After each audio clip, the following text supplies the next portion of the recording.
us! It's our only way out! Oh my god, we're doomed! Man, these graphics are nuts!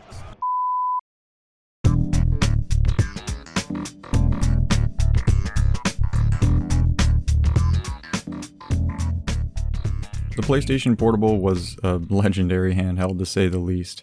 It was comfortable, it was sleek, and when it came to portable consoles of the time, it was easily the most powerful on the market. While it didn't have the DS's touchscreen features, or a second display for that matter, it made up for it by being an absolute powerhouse in comparison.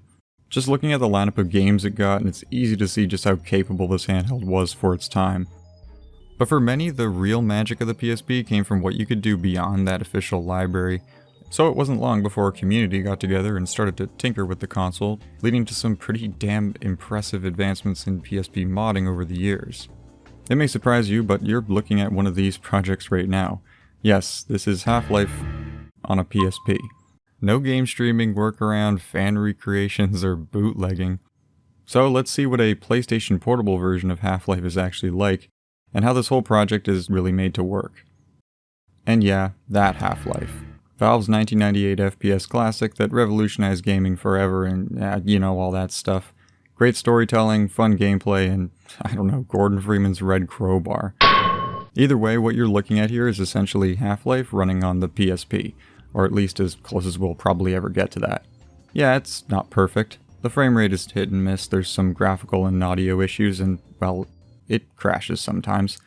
But regardless of that, let's just say I'm still thoroughly impressed that this is even running on the PSP in the first place. So as we take the trip on Black Mesa's monorail for about the 1000th time, let's talk about how Half-Life can actually work on this handheld. When Valve were cooking up Half-Life back in the late 90s, let's just say they didn't exactly have the PSP in mind, because, well, it didn't exist yet. And unless you wanted to turn your new Game Boy Color into a toaster oven, handhelds were obviously completely out of the question at that time. Most importantly though, Half-Life's engine itself is not open source. So the idea of even the community being able to try and port it was also not really a possibility. Lots of homebrew remakes of other games have gotten around this by using a different engine. For example, the many Quake engine ports out there are a popular option. There's actually another project I found for the PSP that does exactly this, using the Add Quake engine as a base to run Half-Life. Welcome to the Black Mesa Transit System. This automated train is provided for the security. Yeah, it's a little experimental. The downside here is that it feels more like Quake rather than, well, Half-Life. So surprise surprise, we can't just slap Gold Source onto a PSP and expect it to actually work. So instead this port uses a well-known custom-built engine called Xash3D FWGS. The original Xash3D engine was created years ago as an open-source alternative to Half-Life's engine, also having a ton of its own added features and improvements, which did away with many of Gold Source's limitations. Even though Xash3D is its own unique engine with its own unique code, it resembles Gold Source almost one-to-one on the surface. For example, this is the Steam version of Half-Life running in Gold Source compared to it running in Xash3D. When seeing them side by side, you'd be hard-pressed to really notice a difference at all. Both versions look and feel identical to one another on the surface, and that's mostly the point of Xash3D. The important part here is that it's an open source project, so users can make their own tweaks, changes, and additions to the engine itself, not only including porting it to other platforms, but also being able to properly optimize it to run much smoother. Nowadays, Xash3D has been ported to a ton of different things, like macOS, Android, Switch, 3DS, hell, even WebAssembly got a Xash3D port. What a time to be alive, dude. You can play Half-Life in a browser. Which leads us back to this version for the PSP, which was created by a user named Crowbar, and I think it's one of the coolest of the bunch. I'll take a break from the technical side here. You're all probably wondering what it's actually like to play Half-Life on a PSP. Well, it's an interesting experience.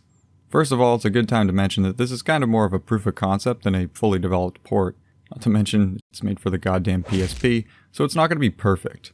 Despite that, this port actually works incredibly well given what it's trying to accomplish. And the fact that all this game's chapters and content are technically available here is strangely impressive to think of. After sitting down with it for quite a while to test and play through different sections of Half-Life and Blue Shift, what surprised me the most is just how close this is to the PC version. Full disclosure here, I'm actually not playing this on original hardware. I don't know, my dog ate my PSP a while ago or something like that, but instead of playing it on PC like a real nerd, I decided to play it on my handheld. Also, not using any sort of overclocking or patches, so I can at least get a similar experience here. So I'll get the main drawback of the PSP Half-Life experience out of the way, and that's just how it controls.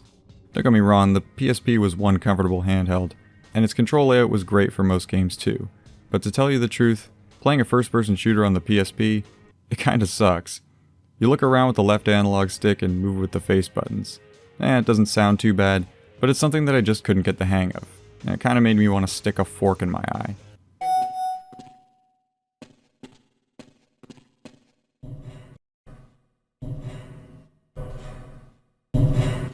Yeah, I could just map the face buttons to the right analog stick that I have here and kinda get it working, but that's cheating. So I subjected myself to this pain for the sake of the video. Other than that, the controls are mostly similar to Half-Life 2's PSP port, which I already mentioned in my video about that.